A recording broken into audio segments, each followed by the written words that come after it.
Good morning, good evening, good afternoon from wherever you are in the world. Thank you for watching the Business Spotlight. My name is Mike. Today, my guest is another local business friend, veteran, multi-award-winning author, and probably the best abs of any man at any age. He's going to introduce himself, his company, and we're going to talk about a couple of books.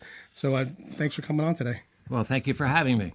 So, so I'm John Capozzi, and today I'm going to give you a little bit of my background, maybe a little bit more than a little bit, but as Mike said, I've written 7 books, but in the way of background, I have a military background, a government background. I worked with President George H.W. Bush for about 4 years. Secretary Colin Powell was one of my business partners. I did a couple of major projects with Secretary Colin Powell, and then I did several big projects with the then United States Surgeon General. His name was Dr. C. Everett Koop. I went on the Today Show to promote one of his programs, and then I went to the White House when Bill Clinton was there to promote another program, which I won't talk about today, but I do have a government background. I have a bunch of friends that are in the Senate and Congress, and today I'm a military advisor to our Department of Defense. And I also am a military advisor to the Navy SEAL Foundation. In specific, I work with one of their Tampa Bay, Florida programs. It's a Navy SEAL swim program. We raise about $1 million every year. This year we did our 16th program, and I was very active in that. I raised a lot of money, about $100,000, to cover a memorial book that we give to our Gold Star families. Along the way today, I'm going to speak to you about a book one of my books that I wrote a while back. It's called Getting It Done. This book is about getting ahead in life and getting ahead in business. The beginning of this book talks a lot about my background, and it talks about my early start in business. I grew up in a small suburb of New York City. My dad worked for the power company. When he retired after 33 years, he was making a grand sum total annually of $17,000. Not a lot of money. So when I grew up, we didn't have a lot of money. But as the book will tell you, if you decide to read it, I started my first business at age 10. I would come home from school. My dad had taken my little red wagon. He built wooden sides around it. And my mom would load it up with ice, and I would come home and fill it up with soda. Across the street was a construction site. I would pull my little wagon across the street, and one of the workers working in there, electricians, carpenters, plumbers, sheetrockers, whatever, somebody would see him, and they would yell loud in the street, "The soda kid's here," and the whole job took a break. Nice. And they all came out, and they bought all my soda. And every day I went back. I sold so much soda that my dad went out and bought a second used refrigerator. He ran a big extension cord out to our garage, and that one refrigerator was full of all my inventory. So I did that. And then around age 12, I took a job at an amusement park at 12 years old, and I was standing behind a hot grill. I was selling hot dogs. So I did that. And then I would ride my bike. We didn't, in those early years, this was in the 50s, because I'm in my 80s now. So in the 50s, we didn't have television, we didn't have a computer, we had nada. And all I had was my bicycle. So I would ride 3 miles every day, because my dad took the only car we had to work. So I had to get to school. So I would ride my bike 3 miles to school and 3 miles home. Wintertime, I tried to ride it in the snow. Sometimes I had to walk in the snow, but that was my growing up. In those early years, when I was probably about 11 maybe, I joined the Boy Scouts. The best thing I ever did in my life was join the Boy Scouts of America. And I learned everything to make, I was dedicated. People say, with my writing, you're a research freak. I am. I'm a research freak. I started very young, 10, 11 years old, researching for merit badges for the Boy Scouts. And by the time I got to age 14, I became the youngest Eagle Boy Scout in the history of New York State. And I got my picture, I still have it in a scrapbook at home, in the New York Daily News, being awarded my Eagle Scout Award. But in those years, I learned all sorts of things that have helped me through my life. A lot of it was plumbing and electricity and carpentry and all that. A lot of it was nutrition and food and cooking. A lot of it was other crazy subjects that it may sound crazy to you now, but they helped me in my writing. Like I took a course in fingerprinting. People said, "Why are you taking that?" I said, "I don't know, it sounds interesting," but I use it in my books. So Nice. one of the things that I did take that was very valuable, I became an expert in long gun shooting, which later in my life, as I'll explain in a minute, became very valuable to me, to be an expert in using a long gun. But anyway, then I went to high school. In high school, I was going to back up and say I was raised a Catholic, and all my early years I used to teach help the priest serve the mass at 7:30 in the morning before I went to school, and all my life I wanted to. I had a dream to become a priest. I actually learned in those years we spoke Latin, and the priest spoke Latin, and everybody spoke Latin. And I learned all the Latin that the altar boy needed, and I learned all the Latin that the priest had to say in the Mass. I could actually say a Mass by the time I was about 11 or 12. I knew all of the Latin. And again, my ambition was to become a priest until I went to high school, because then when I went to high school, I discovered something. I'm trying to remember the name of it. I think it's called girls. And that killed my ambition to become a priest because, but anyway. So now I'm in high school. And in high school, I became a super jock. I started running the mile in the spring, track, and then I ran cross country in the fall. So I did that for 4 years. I also took up martial arts in high school. And then when I went to college, I ran the mile and I ran cross country for 4 years. So for 8 years, solid. I ran when it rained. I ran when it snowed. I ran almost every day for 8 years. I was pretty fit by the time I got into college. And then my college days were very different than most young people when they go to college. I went to college 3 days a week. I went Tuesday, Wednesday, Thursday. Why? Because I went to morning school, day school, and I stayed straight through to night school. And I took a full load of credits in 3 days. I graduated in 4 years and got my degree in business administration, but I did it in 3 days of school. I worked Friday, Saturday, Sunday, and Monday to pay for my college education. And when I graduated from college, I didn't owe a nickel in student debt, none. I paid the whole thing all in cash. So what I did in working across the street from the school in New York City was a men's health club, an expensive club. It was in the lower section of Manhattan, and the members were judges, lawyers, doctors, financial planners, investment bankers, stockbrokers, fairly wealthy guys.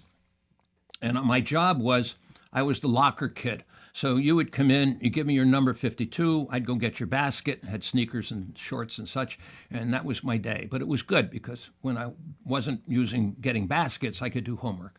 But then one day, a member came and he said, "Hey, kid, my guy didn't show up. Can you hit squash balls with me?" We had 2 squash courts in that club.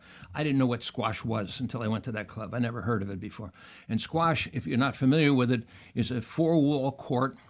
You have a small ball about the size of a ping pong ball, black hard rubber.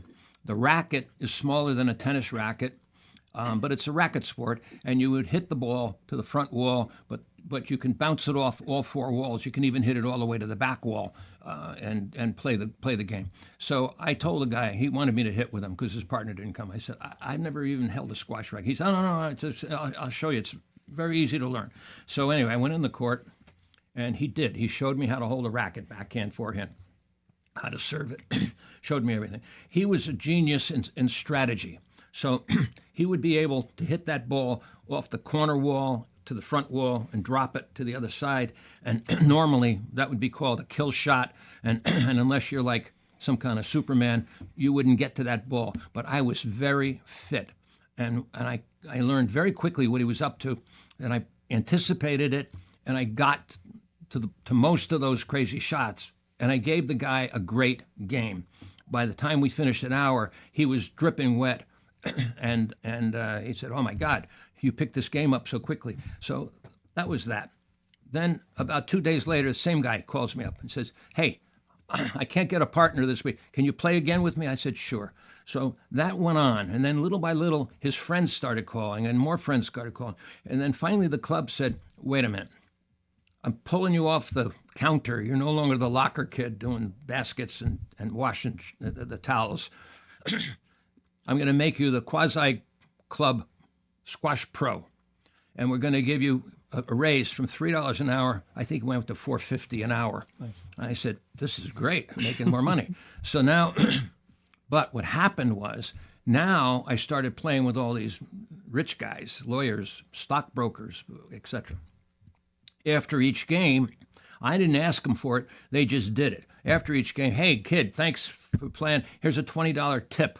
So now I'm playing 4, 5, 6 times a day, making my $4.50 an hour plus $20 every game. So I'm making over $100 a day, which that was an hour in the 60s, early 60s. That was big money then for a kid, me. But it paid my way, helped me pay my way everything through college. And I ended up, when I graduated, I even had more money, a lot of money in my savings account, because what also started to happen was every once in a while, one of these guys, I'd play with him, and then he'd pull me aside and he said, one guy came over and he said, you have a stockbroker? I said, "No, I don't have a stockbroker." And he said, "I'm going to have my broker call you. I want you to open an account." So sure enough, I get a call. The guy told me to call you, open an account. So now I'm a stockbroker. I have an account. The guy comes back and he says to me, "Okay, on Thursday in the morning, I want you to buy this stock. How much money you got that you can put in?" I said, "I don't know, $500 or $600. He said, "Fine, put the whole $500 or $600 and buy this stock Thursday." I said, "What is this?" He said, "Don't even worry about it. Just buy the stock." So the broker calls, "I buy the stock." He said, "But then on Monday morning, first thing in the morning when the market opens, sell it." I said, "What?" And he said, "Just do what I'm telling you." So I did. I went Monday morning. I made $1,000 profit over what I paid. It was like, wow. And then I started getting, on a fairly regular basis, stock tips. Now, at age 19, 20, whatever it was, I didn't know from insider trading, and quite frankly, I'm glad I didn't know from insider trading because Yes, they kicked you out of jail. Because I would have been playing squash in Sing Sing prison maybe, but I made a ton of money with these guys. So I did that for the whole time I was in college, and then I graduated, and right after I graduated, Vietnam was exploding, and I got drafted. So my dad was alive then, and my dad said, "Oh, I don't want you to go in the Army or not in the Marines." He said, "It's 2-year commitment, the draft, but I want you to go to a 6-year commitment, join the Air National Guard." So I said, "Fine." So net of a longer story, I joined the Air National Guard. I flew down to Lackland Air Force Base in San Antonio, Texas, and I went through basic training there. Basic training to me was a breeze because I was super fit.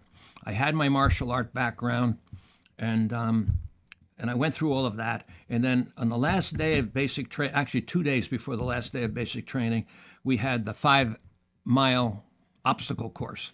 So there were hundreds of trainees that were in the course, and I came in first in that obstacle course by a good distance, actually, because I had been running marathons and all that. That was an easy thing for me to do.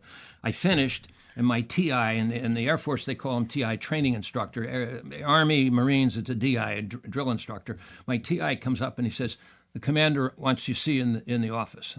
So I thought, "Oh man, I did something wrong," because you don't go to the commander's office unless you did something really bad. So I go up to the commander's office. There's 2 guys in the office. It's suits. I go in. They got my jacket. They call it a jacket. I might have had 3 pages of paper in the jacket because I was brand new. And they were with one of our intelligence agencies. And they said, "You married?" Kid. I remember the guy called me kid. "You married?" I said, "No, I'm not." He said, "Well, we're interested. You did well. We're interested in you." I was looking at my sheet. He says, "You scored, holy smokes, well with the long gun rifle."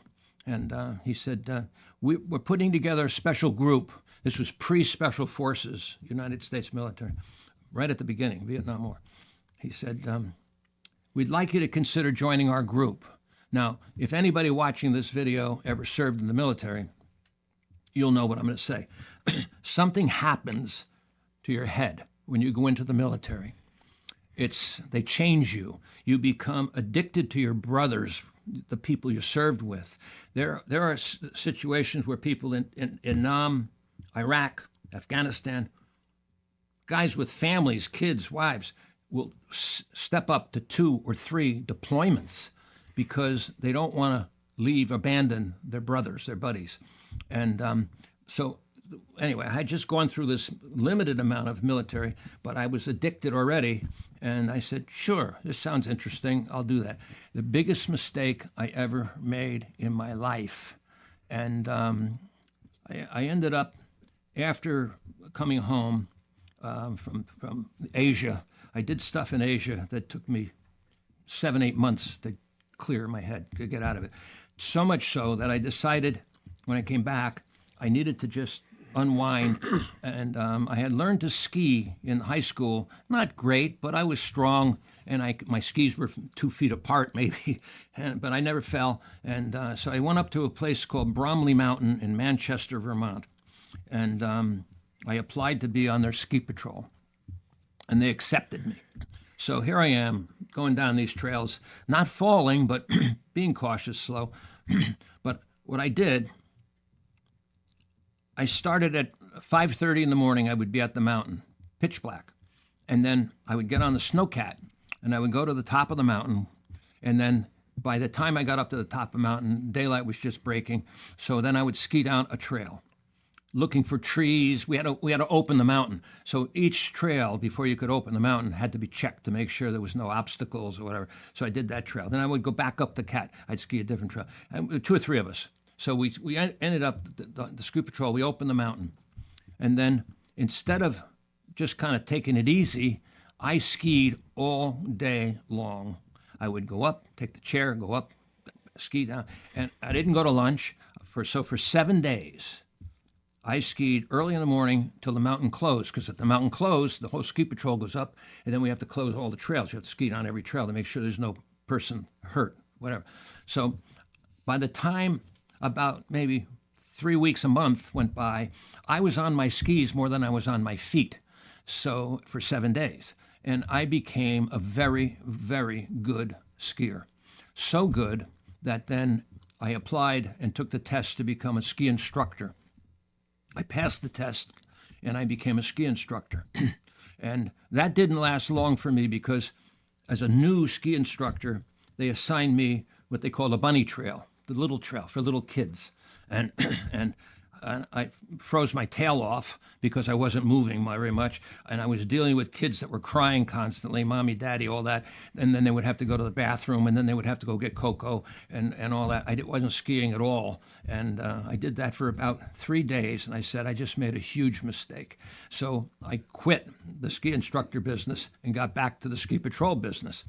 Then while I was there, I took up ski racing. And I started doing giant slalom. And in those years, we had, they just started to invent what they call release bindings. I think Look, Nevada was one of the, I'm trying to remember the names of these bindings. It was a big toe thing. You put your toe in, but if you fell, the toe could go either way and you could pop. And then they had a release binding on the heel. So if you had a bad fall, you came right out of your skis, whatever. But when you're racing, those bindings, I couldn't make them tight enough to prevent, if you're checking hard going through a gate, you could pop out of your ski. So I said, this is BS. I was going to say the word, but I'm on a camera. I can't do that.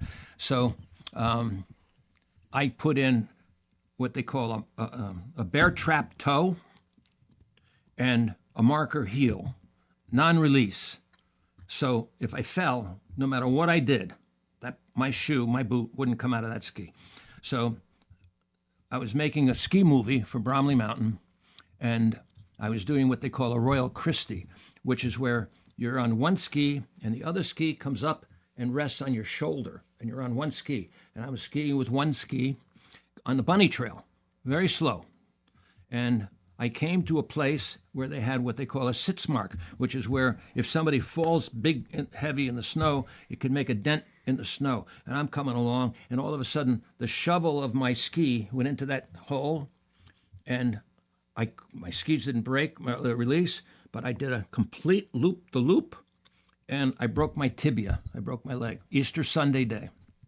So now, here I am, making $80 a week, skiing with a killer 4-year college degree, and I said, okay, I gotta get out of this. So I did something which, in retrospect, was stupid, but it was the only thing I could do. We didn't have email, and we didn't have internet, and we didn't have a lot of ways to communicate in those years.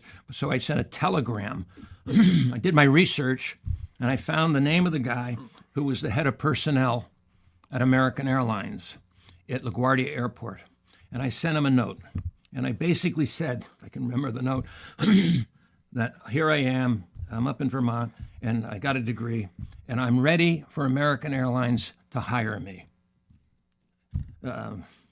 Anyway, so I didn't even think about how stupid that was, but all of a sudden now I get a call back from this guy, and he invites me to go to LaGuardia Airport on a Tuesday. So with crutches, I arrive at LaGuardia Airport. I park in the employee lot. In those days, now it's all built up differently, but in those days there was a hangar a little bit past the terminal, and the offices in there, and personnel was in the hangar. So I hobble out of the car and with clutches, and I get to the door, and and this guy is coming behind me, but he holds the door open. He says, hey, I'll hold the door for you. Get in. I go in. As I'm going in, I said to the guy, I'm going to personnel. Do you happen to know where that is? And he said, yeah, I know where that is. He said, follow me. So I follow the guy. Turns out he was the head of personnel. So I guess he knew where personnel was. And by the way, almost all of these stories I'm telling you now, they're in this book, in the beginning of this book. All of it. And so now I go in, and he and I got on great. He had skied at Bromley Mountain. We didn't know each other, but we knew a lot of the other people that we both knew. But anyway, net of a very long story, he hired me to be in a 3-year understudy program at American Airlines. So my training was to initially learn how to become a ticket agent. So I went through that, and then the plan was you'll eventually learn operations and forms and all the rest of the business, and how to become a supervisor in 3 years. So now I'm on the ticket counter doing that, and I was on the ticket counter for maybe a week, and I said, this is not for me. I'm not going to do this for 3 years. This is insane. So I developed what I call a plan as to how I could maybe advance myself and not have to wait 3 years. So what I did, I was working the 4 to 12 shift at LaGuardia, and then at the end of my shift, I went to my supervisor, and I said, hey, I would like to offer my services. I've got a business administration background. I understand I'm accounting and this and that. I said, I'd like to help you do your paperwork, time cards, daily schedule, vacation schedule, all the other paperwork that you got to file at the end of each day. I'll do that on my time. No extra charge, no overtime, none of that. I'll just do it because I want to learn how to do it.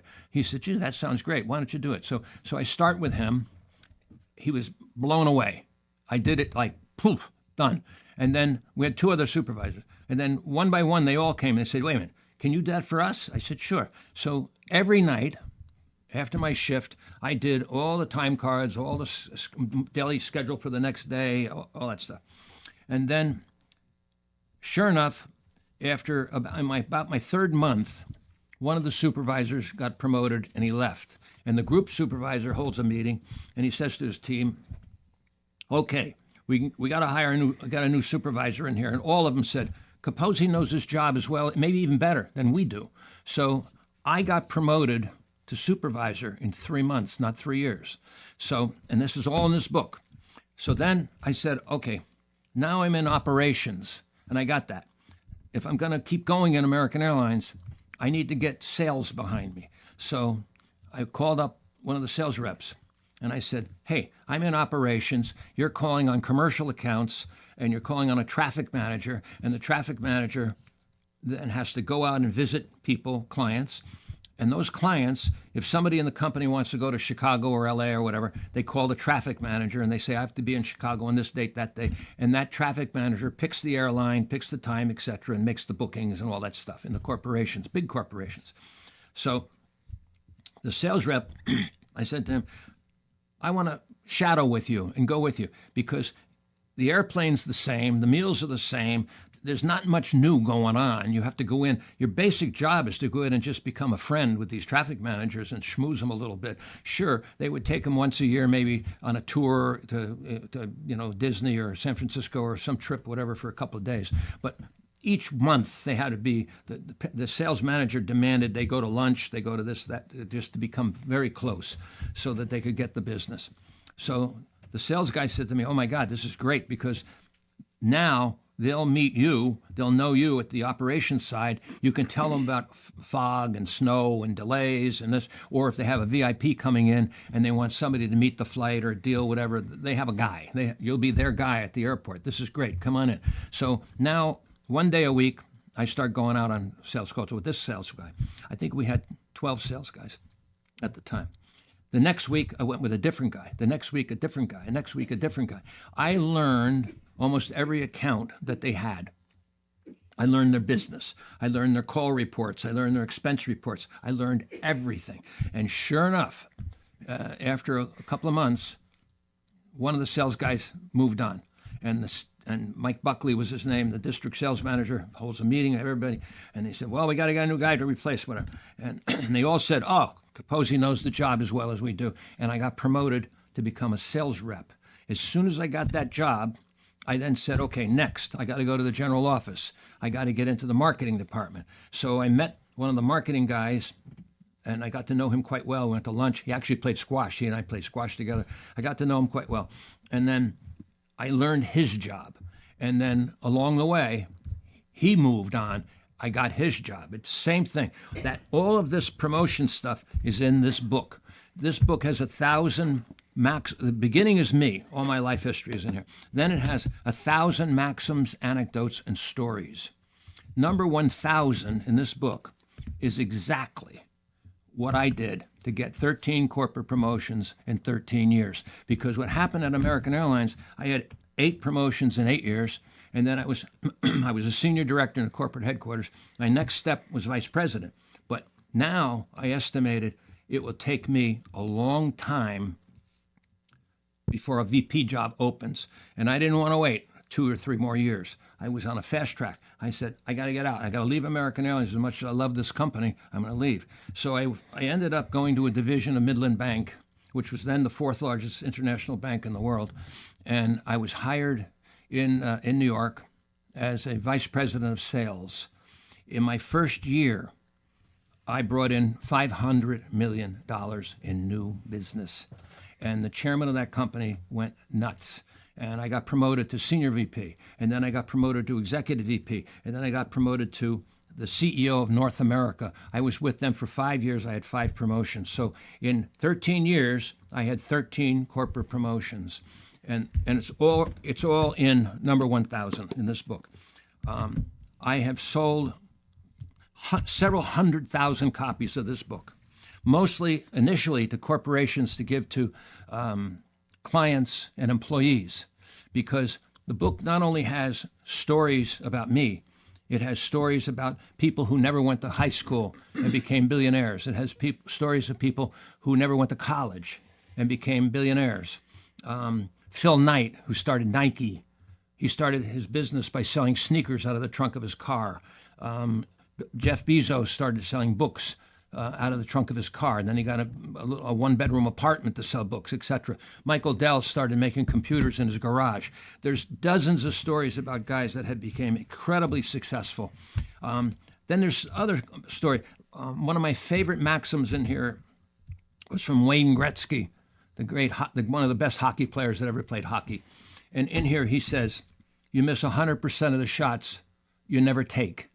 Sure, in hockey, if you don't take the shot, you don't have a chance to make a goal. But I use that statement for my kids. I use that statement in my business. I use that statement with friends, because in business, if you don't take the shot, you don't have a chance to succeed. If you have a great idea for a new product and you don't take the shot to deal with it, you're never going to succeed. So there's tons of those kinds of stories in here. So if you want to look into this book, you can go to www.gettingitdone.com, or you can find it on Amazon.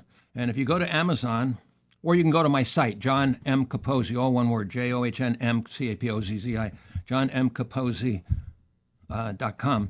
And all my books are there. All my books are on Amazon. But if you see the book, you can click on it.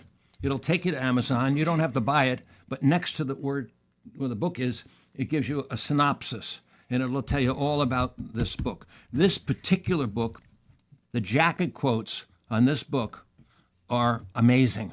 Chairman of this, chairman of that, president of this, CEO of that, major people, Time Warner, American Airlines, Pepsi-Cola, major companies, that they all got this book, and they all wrote me a jacket quote to say, oh my God, Bob Crandall said it's one of the best books for speechwriters he ever found. Dick Monroe said it's an amazing book.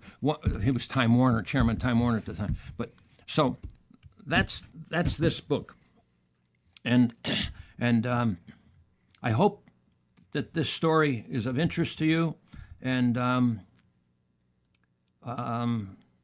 well, I could add a little bit more to the story because it's in this book. I want to ask you a couple of things. I want to go Sure. back to the beginning. Now, most people don't understand what an Eagle Scout is. So I want you to explain Eagle Scout. And I don't know if you have the stats. Looks like you research a lot. The stats of how many boys actually get to that. Because I know that's how important that is and how many people don't achieve that. So I think to me, that was a big achievement just being a high school kid. So explain what that is to our viewers, and also how many percentage of boys actually get to that level. Okay, well, most kids will start in what they call Cub Scouts. And then you advance from Cub Scouts to Boy Scouts. And then there's levels of Boy Scouts. You can get, depending on the merit badges, you can be promoted up to different ranks, if you will. Eagle is the highest rank. I would say maybe 5 or 10% of all scouting become Eagle Scouts. Very, very few. It takes. I forget how many merit badges you need, but it's All well, you need a lot. Yeah, that's a lot. That's why I want to honor you with that. I had a sash. I had 2 sashes. I had a sash with all of them, enough to make me an Eagle Scout, and then I had a second sash with maybe another third more, because I just kept getting merit badges. But that was very important. Now, one other thing I think I should mention to you too that's in this book is in 1979, I was at Midland Bank Group. In 1979, my son was born. I was traveling 25 days out of each month all over the world. I would take the Concorde to London once a month for the board meeting, but I would be in San Francisco, Dallas, wherever with our offices. We had 120 offices all around the world. 120 offices, yeah. We were in 120 countries all around the world. So I was traveling constantly. So in 79, my son was born. My wife and I had a discussion. And the discussion is very simple. Do you want to have a boy grow up without a dad? Because I was never home. And I made the decision in 1979, no. I made a lot of money. I was making huge money in those years with my job. I said, I'm going to quit this job. I don't know what I'm going to do, but I know I have enough confidence in myself. I'll find something to do where I can make a living. Enough. I'm not going to make as much money as I was making then, but I knew I could make a living. But I would be able to have my son grow up with me, or vice versa. So I quit in '79. I started 5 companies in New York, all different. One worked with the United Nations, one worked with the Ford Foundation. I was a consultant for this, that. And one was a burglar alarm company. I hired telephone company installers to work with me and install the alarms, and did all kinds of crazy stuff.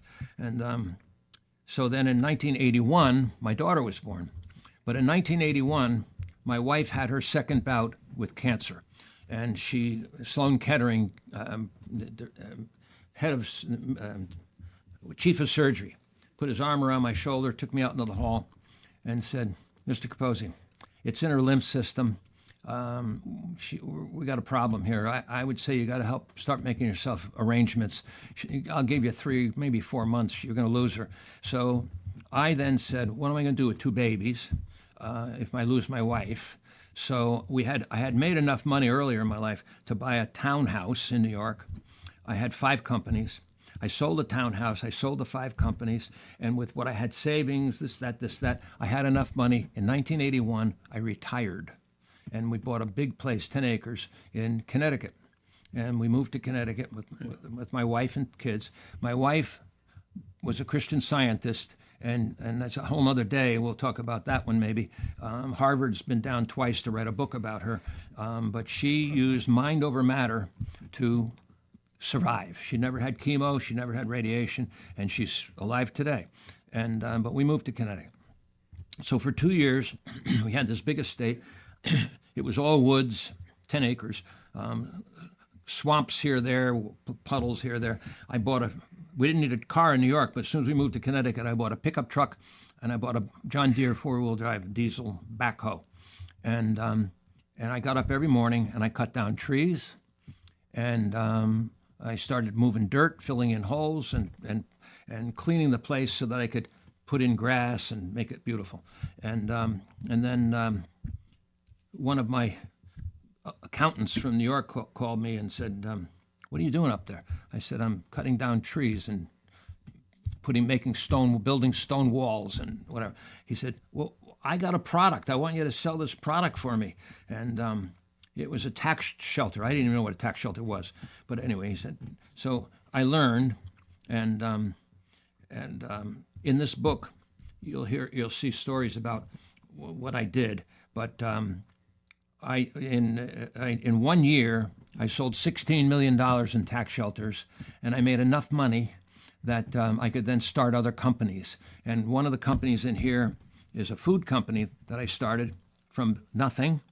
And all my friends, everybody said to me, you don't know anything about food." I said, "Wait a minute. We have a good background, though. You did everything else." Yeah. I said, I think I got a product. If you have a good product, I believe in the book, it says, if you have a good product, the chances are you can start a company. If you can start a company, all you need to do, and then probably still today, is get it into the black. The second you start to turn a profit, there's somebody that's unhappy with his job in America that would say to his wife, "I wish I could find a company I could buy and have my own company." I started 20 companies. They're all in this book. And I sold them all. I never had one that didn't work. And I've made a couple of $100 million in my career. And it's all in this book. So again, if you're interested, it's a great gift if you teach people in school, marketing, advertising. If you have kids that are in the workforce that want to move up, tell them to read number 1000. They can skip the whole book, just read number 1000. But that's my story. I hope you enjoyed it, and thank you so much for your time. Okay, we're talking about number 1000. So how many either stories or article? What's the list from 1 to 1000? Is that a list or is that different stories? No, they're here. Mike, look, they're all different. There's some jokes in here, but they're all related to life and business. Okay, so if you want to show that to the camera, they're just little excerpts. Yeah. Okay, so it's not I have to read 100 pages for each one. So that's really good. No. Stay with that for a second. Stay with that for a second. I'll tell you a fun story. So my friend Dick Monroe, chairman of Time Warner, got this book, and he calls me up and he says, "You know what this book is? This is not Michener's Hawaii or War and Peace." He said, "This book is the greatest book ever written for the bathroom." He said, "I can take this book into the bathroom. I read number. I put my business card there. I put it on the commode." And he said, "Next tomorrow, I read a little bit more." He said, I said, "Dick, that's a terrible thing to say to me." And he's laughing at me. He said, "But it's so true." So it's one of those fun books that you can read and put it down, pick it up. It doesn't matter. You're not going to lose track of what the plot is. It's, but anyway, question. I'm sorry. Okay, Mike, now I I see you have Getting It Done. You have the book. Is there any follow-up series to that? No. Or no CD or coaching program to go along with it? No, I did do. If you go on johncapozzi.com, I was 9 years on the Fairfield University board, 2 years on a Yale board, a lot of private school boards, and I did a lot of public speaking. Mostly, I love speaking to the college kids, 200-300 kids in an auditorium, about a lot of what's in this book. A lot of, in this book, there's one story in this book alone where I made $10 million in 1 year, and I talked to college kids about it. I said, here's what I did. And a lot of what's in this book is simple. It's very simple. And but I didn't do another book like this.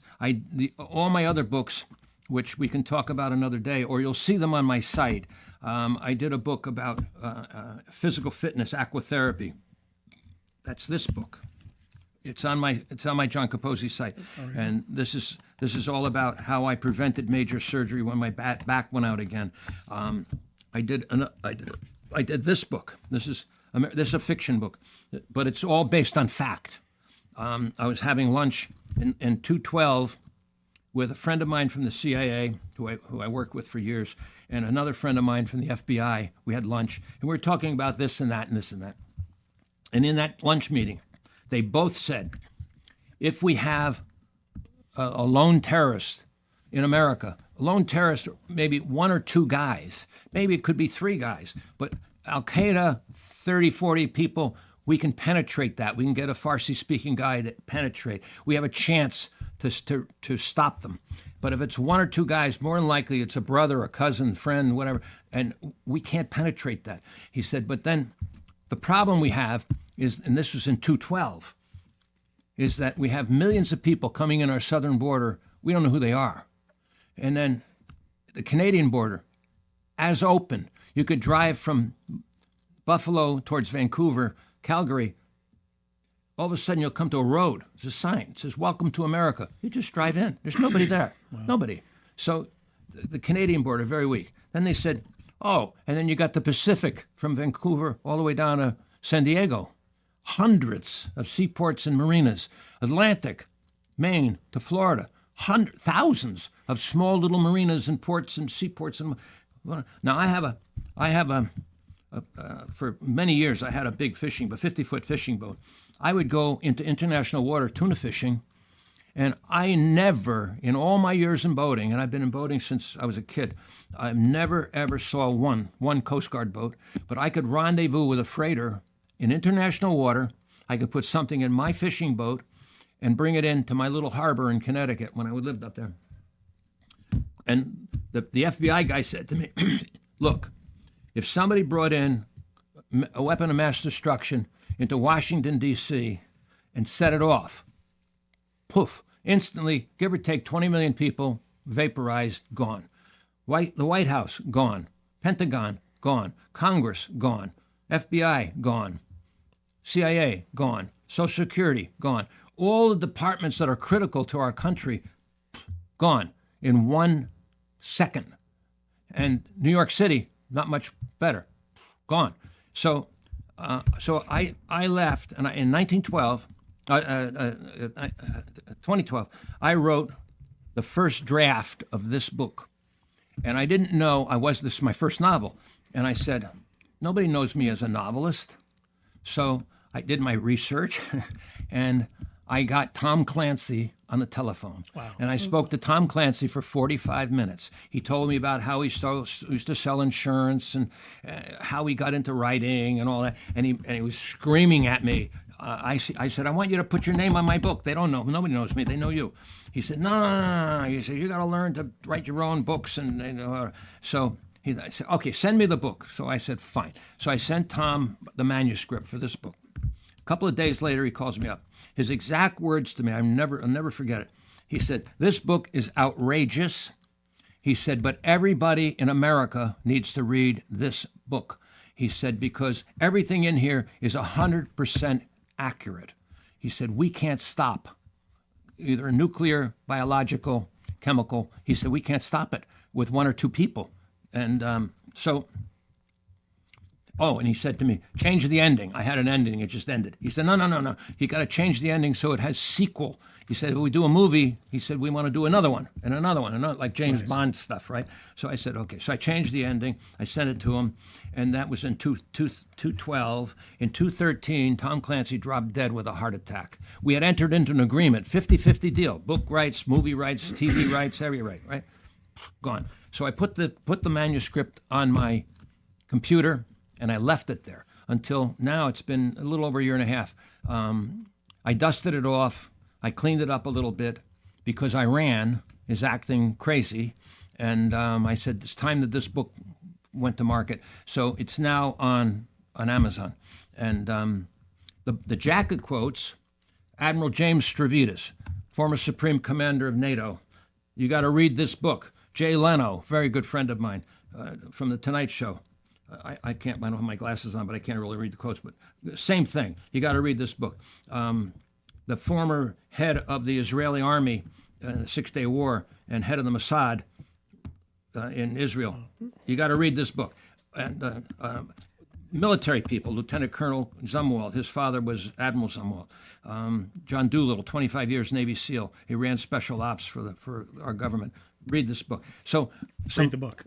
Read the book. So anyway, that's what I'm doing, and go visit my site. Hopefully, some of this will be of interest to you. But again, I thank you so much for your time today. Is there any movie opportunity, whether it be a major production or maybe something local on, say, like a Netflix or a Hulu, somebody local that could take that and turn that into a movie or a small series? I'm interested in finding somebody that understands film, that might want to be a partner and get a commission to open up a movie deal or a TV deal. Is that something, Mike? If you're watching, let's get some introductions. Huh? Let's get some introductions to John to get this. I know you don't need the money. I know you're fine, but I'm going to take that book and I'm going to learn how to make $10 million next year, and get multiple promotions. So before we end this, I know you have one more book, and I want to talk about. You're going to have to show us your abs, because 100 sit-ups a day in water for how many years in a row? Tamara, I've been doing this for 5. My in the audience out here is my wife and her friend. I've been doing this for about 5 years. Okay. So I'm on the camera now, all right? Yeah, let's put. No. I want you to do me a favor. I want you to do me a favor. You're a big guy. Big guy. Give me a shot. I have a lot of injuries. So no, come on. Give me a shot. No, you don't have to move that. Just give me a shot. Right there? Yeah, right there. Okay, give me a shot. Okay, so we're watching this. We're right there. Okay, so. Yeah, good shot. Oh, is that your best you got? Is that it? That actually hurt me a little bit. Come on, give me a shot. That's it? That's all you got? I'm going to be dead in a street fight. That's why I good thing there's permanently carry here. Oh, man. I do, in this book. Wow, I do. That actually hurt. And again, I did a little bit with the movement, little martial arts, and that did absolutely nothing to this guy. I do. Wow. Every day, 7 days a week. Every day. Could be rain. It could be cold outside in Florida. My pool, I heat my pool, but it doesn't matter. I do arms, legs, chest. The book has every part of your body. The problem I had with this book was my back went out totally about almost 6 years ago now. And my doctor said, my son said, Dad, you're going to need a wheelchair. I couldn't walk 10 feet. I couldn't get to my mailbox, which is about the distance of the width of a football field, 50 yards. I couldn't get to my mailbox. So my doctor said, I can give you opioids, or he said, we got to think of something. So we have a friend who is a woman who's a physical therapist, and she said, got to look into Aqua Therapy. I said, what is that? I don't know what Aqua Therapy is. She said, oh, you're a research guy. Do the research. So I did the research, and I created on 8.5 by 11 sheets of white paper exercises for my stomach, my chest, my arms, my back, biceps, etc. I've never lifted weights. Okay. This is never lifted weights. I don't know if that's on the camera or not. That's an 85-year-old arm. This guy's waiting for Instagram. With a guy who never lifted weights. Only the pool.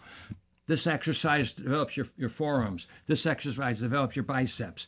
This exercise develops your chest muscles. This exercise develops your back muscles, legs, every part of your body in here. So I did the sheets, and in about a month or so, the pain diminished enormously. And the doctor's report is in this book, which said X-rays, MRIs. He said, Mr. Capozzi, you're going to need an 8-inch incision in your back. You're going to need 8 hours of anesthesia, and we're going to fit you for a brace. They did. They came to my home and fitted me for a brace. And you're going to need a 1-year recovery to learn how to walk. I said, my doctor said, this is nuts. You're definitely not going to do that. So I started this exercise program, 8.5 by 11 sheets. My back started to get better. My doctor said, I have a bad back. Can you make Xerox copies of those sheets? I said, sure. Then I had 2 neighbors in our place, in our Florida HOA, who said, one guy had a shoulder problem, the other guy had a back problem, whatever. Can I get those sheets? I said, sure. Then I woke up one morning, I said, this is nuts. I write books. Might as well write the book. Why don't I write a book? So I wrote this book. This book, if you go to www.aquatherapybook.com, there it is. Or you can see johnmcapozzi.com, there it is. And this book saved my life because I didn't have the surgery. All I did was strengthen my core. And that was all I needed. I didn't need 8 hours of surgery and a titanium plate screwed to 2 vertebrae. Never had that. So that's what I do. Okay, well, I appreciate that. We'll put it on the bottom of the screen of how to get all these books. And do you see a future of maybe doing any kind of personal consulting or coaching? I don't mind if somebody wanted. I don't want to travel that much anymore. So if somebody wanted me to do a Zoom call for their group for any of these books, I'm more than welcome to do that. Okay, I'd love to help you set that up because even just recording it for you, I'll get to learn all these secrets that are in the book and maybe some of the expanded knowledge.